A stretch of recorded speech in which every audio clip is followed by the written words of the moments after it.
আপনি কেন আসছেন? আমি বললাম আপনাদের হাত ধুইতে আসছি। ওই শুনেন, আমরা গরিব মানুষ, আমাদেরকে নিয়ে উপহাস করবেন না। আমি বললাম আল্লাহর কসম আমি উপহাসও করতে আসি নাই। তাইলে আপনি আমাদের হাত ধোয়াবেন কেন? আমি বললাম তোমরা সমাজের হাত ধোও, একটা দিন অন্তত তোমাদের হাত ধোয়াই। আমাদেরকে ছেড়ে দেন, আমাদের অনেক কাজ, বুঝতে পারছি না আপনি কি জিনিস। আমি বললাম যে আমি বড় শক্ত জিনিস, হাত না ধুইয়া তোমাদেরকে ছেড়ে দেব না আমি।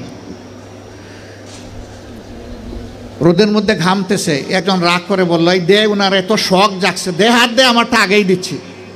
তো উনি হাত দিল, আমি ধোয়াই ঠোয়া কসলাইয়া পরিষ্কার করে বললাম ভাই অনেক শুক্রিয়া তোমাকে। একজন একজন করে হাত দেয় আর খিলখিলাইয়া হাসে। আমার ধারণা আমাকে দেখে মনে করছে পাবনার হেমায়েতপুর থেকে ছুটে আসা কোনো পাগল ছাড়া আর কিছু হবে না। হাত ধোয়ানো শেষ, এবার আমার দুই সঙ্গীকে বললাম যে একটু খাবারের প্যাকেটটা দেন। বললাম না না এগুলো লাগবে না। বললাম কেন লাগবে না ভাই? তোমরা তো চাওনি, আমি খুশি হয়ে দিচ্ছি, একটু নিবা না?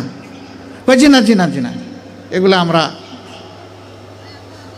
আমি বললাম যে বলো তাইলে কোনটা থেকে খেতে হবে, আমি আগে খাই একটু, তারপরে নিয়ে যাও।